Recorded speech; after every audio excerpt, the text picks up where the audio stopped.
মেঘে আচ্ছন্ন হয়ে আছে পুরো আকাশ। এই যেন আকাশ ভেঙে ঝমঝম করে বৃষ্টি নেমে পড়লো বলে। সন্ধ্যা নেমে এসেছে, সবাই যে যার ঘরে ফিরে যাচ্ছে। মাচায় বসে কয়েকজন গ্রামবাসী গল্প করছে। এর মাঝে বিধু রামবিলাসকে বলে উঠল, আজ মনে হয় তুমুল বৃষ্টি শুরু হবে। ধানের চারা তো সবে লাগানো হলো, এরই মাঝে বৃষ্টি শুরু হলে তো আর রক্ষে নেই। কি আর করার বলো বিধুদা, ধানগুলোকে বাঁচানোর জন্য এইটুকু তো কষ্ট করতেই হবে।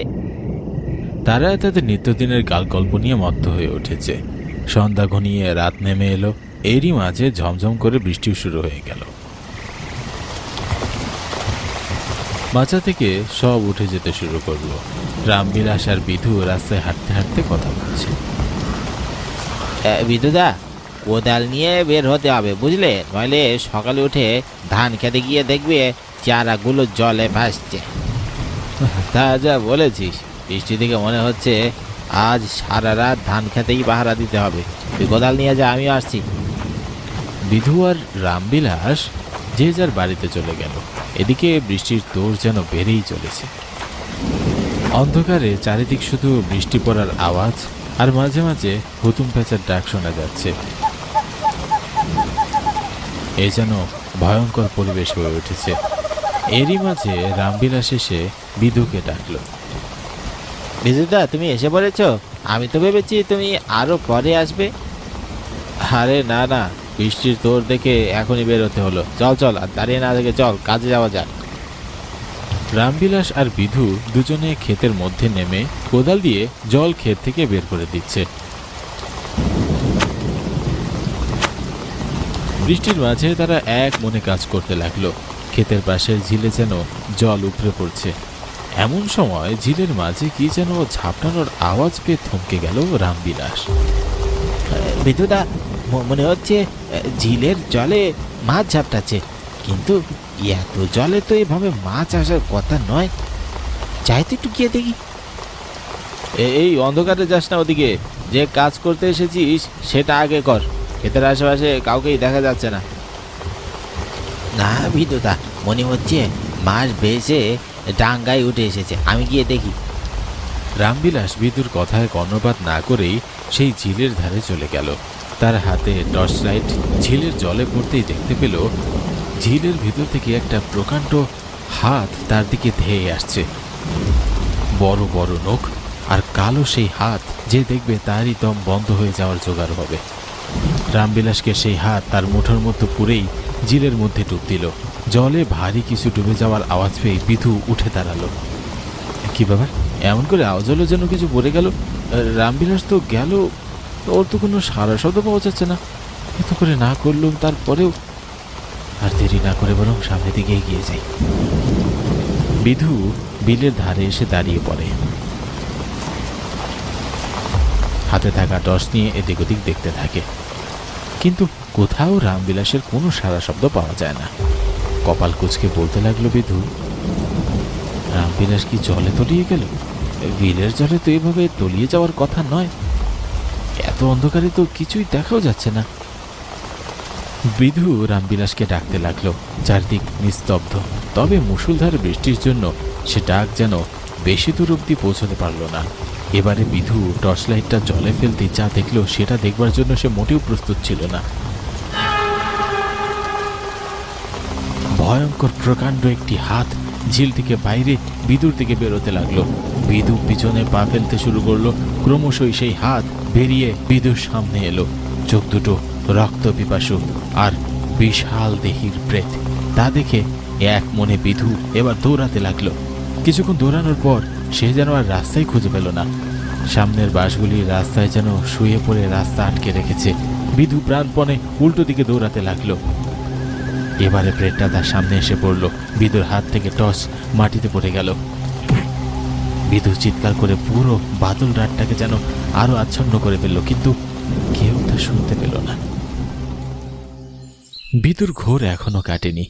তার সাথে ঘটে যাওয়া সবকিছুই যেন তার কাছে স্বপ্নের মতো মনে হচ্ছে। ঘরের মধ্যে দুজন লোক দাঁড়িয়ে আর খাটের উপরে শুয়ে আছে বিধু। দুজন লোকেই বিধুর চেনা, মানে তারাও অরুণাচল গ্রামের খেটে খাওয়া মানুষ।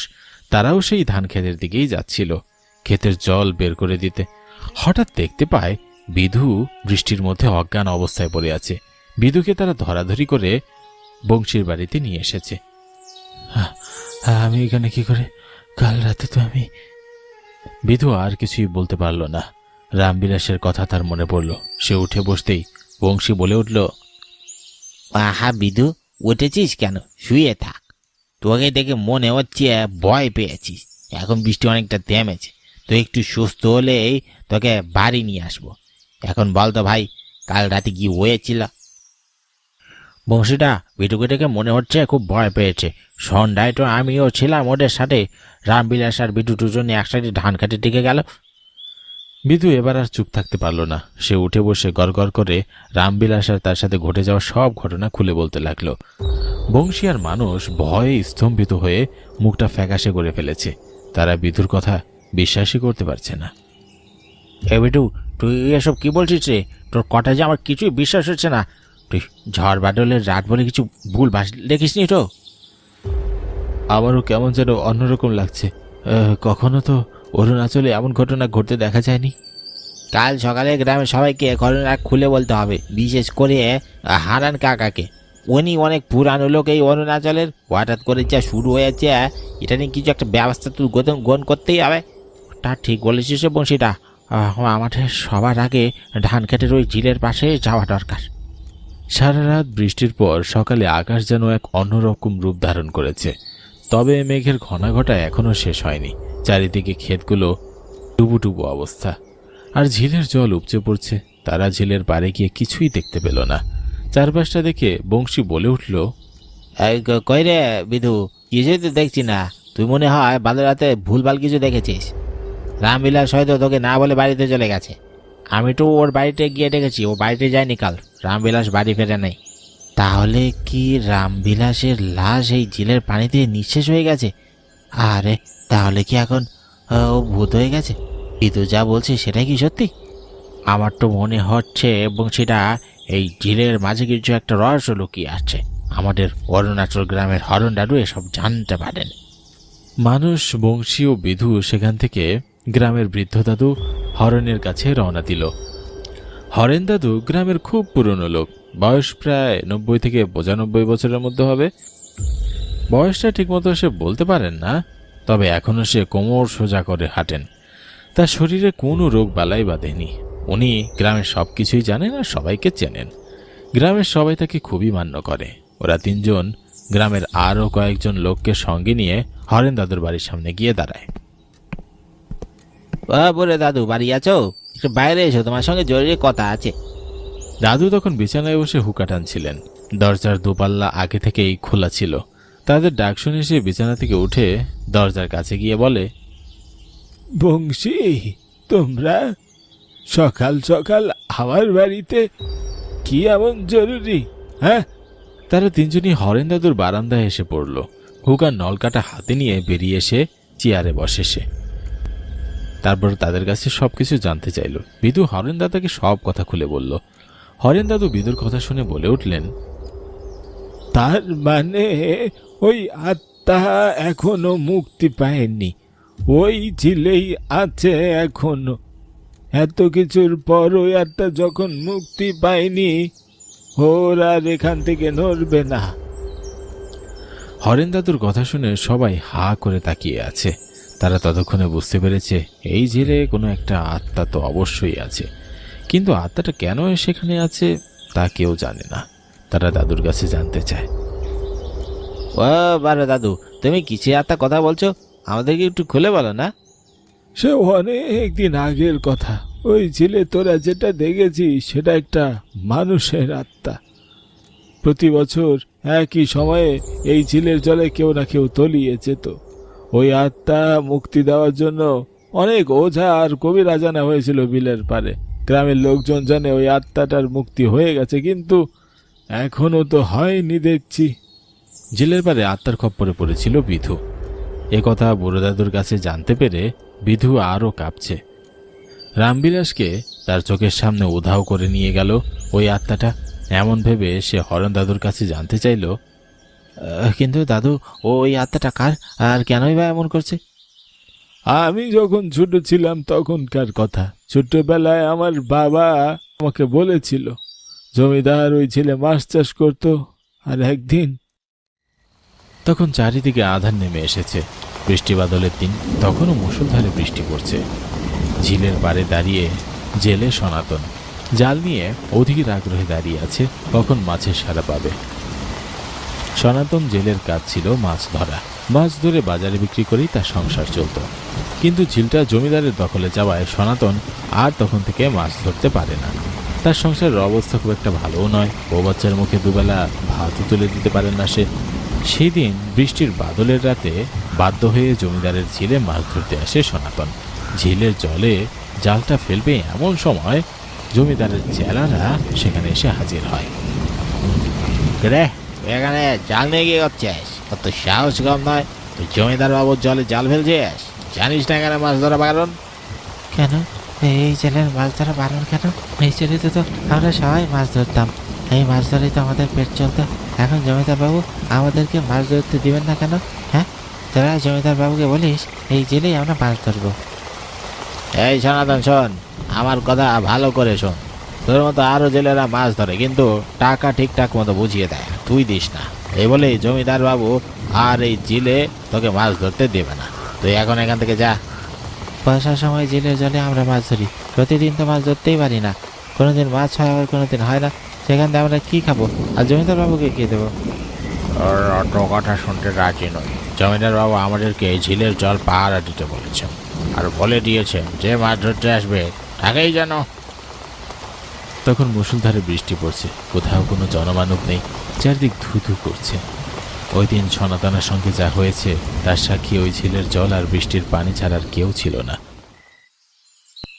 তখন ওই ঝিলে তেমন কেউ চাষ করতো না এখনকার মতো। তখন ওই ঝিলে প্রচুর মাছ হতো।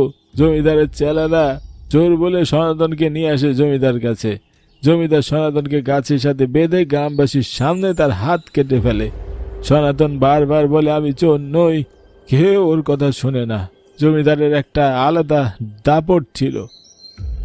সনাতনকে মেরে ফেলার হুমকি দেয় জমিদার, আর লাশটাকে ফেলে আসতে বলে ঝিলের জলে মাছের খাবার হিসাবে। জমিদারের চেলারা গ্রামবাসীর সামনে সনাতনকে মেরে ফেলে।